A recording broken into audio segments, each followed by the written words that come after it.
Selamat malam, salam sejahtera untuk kita semua. Di malam hari ini saya akan mengerjakan yaitu tugas kuliah atau kuliah yaitu keamanan informasi dan jaringan. Di sini saya perkenalkan dulu nama saya yaitu Kusuma Hidayat di program studi teknologi informasi. Baik, langsung saja. Ini saya mengusung materi yaitu berjudul jenis-jenis serangan komputer.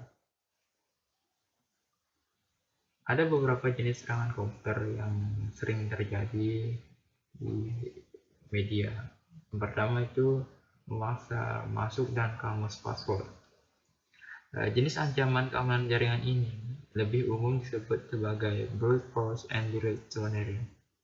Serangan ini dilakukan dengan upaya untuk masuk ke dalam jaringan komputer dengan menyerang database, password, atau menyerang login form yang sedang aktif. Serangan masuk paksa ini adalah suatu upaya untuk menemukan password dari akun user dengan cara yang sistematis mencoba berbagai kombinasi angka, huruf, atau simbol. Sementara, serangan dengan menggunakan metode kamus password adalah upaya untuk menemukan password dengan mencoba berbagai kemungkinan password yang biasa dipakai user secara umum dengan menggunakan daftar atau kamus password yang sudah didefinisikan sebelumnya. Selanjutnya, ini kita akan mengetahui yaitu cara mengatasi serangan brute force and direct zonery, yaitu Anda seharusnya mempunyai suatu polis tentang pemakaian password yang kuat, di antaranya untuk tidak memakai password yang dekat dengan kita, misal nama sendiri, nama anak, tanggal lahir, dan sebagainya. Semakin panjang suatu password dan kombinasinya, semakin sulit untuk diketemukan. Akan tetapi, dengan waktu yang cukup, semua password dapat diketemukan dengan metode brute force ini. Baik, selanjutnya yang kedua, yaitu denial of service atau DOS. Serangan denial of service ini adalah salah satu ancaman keamanan jaringan yang membuat suatu layanan jaringan menjadi terblokir. Serangan yang membuat jaringan Anda tidak bisa diakses atau serangan yang membuat sistem Anda tidak bisa merespon, memproses atau merespon traffic yang dilegitimasi atau permintaan layanan terhadap objek dan resource jaringan.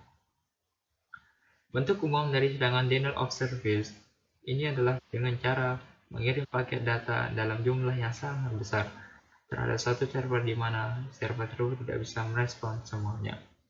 Baik, di sini cara mengatasi serangan denial of service. Yang pertama itu lakukan sesering mungkin terhadap bug dengan cara melakukan fetch and backup secara berkala.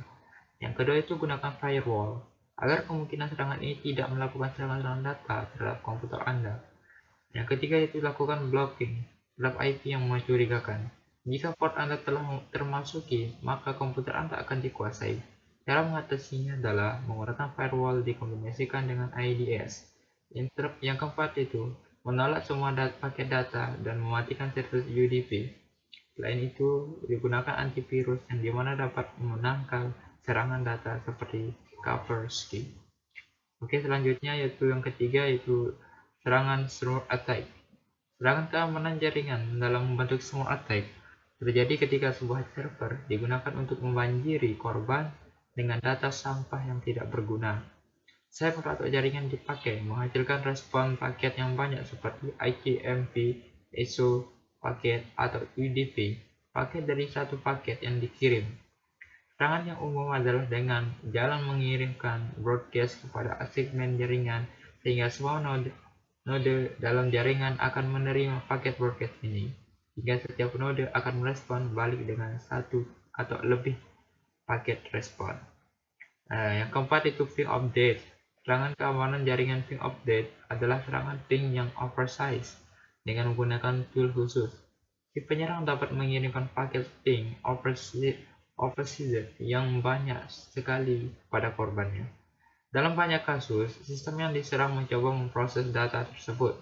Error terjadi yang menyebabkan sistem crash, freeze, atau reboot. Ping update hampir sama dengan serangan buffer overflow, tapi karena sistem yang diserang sering jadi down, maka disebut DOS attack. Yang kelima itu stream attack. Terima attack terjadi saat banyak jumlah paket yang besar dikirim menuju ke ports pada sistem korban menggunakan sumber nomor random. Yang keenam yaitu spoofing. Adalah serangan dengan cara menjelma menjadi sesuatu yang lain. Spoofing attack terdiri dari IP address dan node source atau tujuan yang asli atau yang valid diganti dengan IP address atau node source atau tujuan yang lain. Cara mengatasi: lakukan pengecekan MAC address dengan menggunakan tools CallSoft MAC Scanner.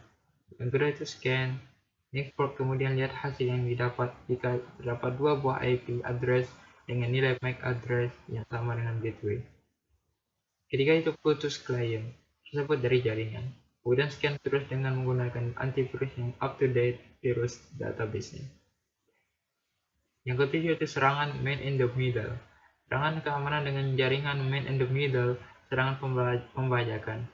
Terjadi saat user perusahaan dapat memposisikan di antara dua titik link komunikasi dengan jalan mengcopy atau menyusup traffic antara dua party. Hal ini pada dasarnya merupakan serangan penyusup. Para penyerang memposisikan dirinya dengan menggaris komunikasi di mana dia bertindak sebagai proxy atau mekanisme store and forward. Simpan dan lepaskan. Para penyerang ini tidak tampak pada kedua sisi link komunikasi ini dan bisa mengubah isi dan arah traffic. Dengan cara ini, para penyerang bisa menangkap logo, kredensial atau data sensitif ataupun maupun mampu mengubah isi pesan dari kedua titik komunikasi ini. Selanjutnya itu spamming. Spam sering kita definisikan sebagai email sampah yang tak diundang, news group atau pesan diskusi forum. Spam bisa merupakan iklan dari vendor atau bisa berisi kode trojan. Spam pada umumnya bukan merupakan serangan keamanan jaringan, akan tapi hampir mirip DOS. Yang ke-9 yaitu sniffer. Adalah suatu serangan keamanan jaringan dalam bentuk sniffer atau dikenal sebagai snooping attack. Merupakan kegiatan user perusahaan yang ingin mendapatkan informasi tentang jaringan atau traffic lewat jaringan tersebut. Satu sniffer sering merupakan program penangkap paket yang bisa menduplikasikan isi paket yang lewat media jaringan ke dalam file. Serangan sniffer sering difokuskan pada kondisi awal antara klien dan server untuk mendapatkan logon, kredensial, konfigurasi password, dan lainnya. Sebelum cracker, ancaman keamanan jaringan cracker adalah user perusahaan yang bermaksud menyerang suatu sistem atau seseorang. Cracker biasanya termotivasi oleh ego, power, atau ingin mendapatkan pengakuan. Akibat dari kegiatan hacker bisa berupa pencurian data, ide, atau dan lain-lain.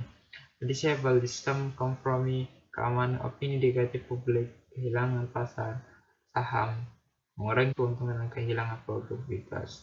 Sekian baru saja saya jelaskan itu 10 jenis serangan yang biasa berada pada komputer. Assalamualaikum warahmatullahi wabarakatuh.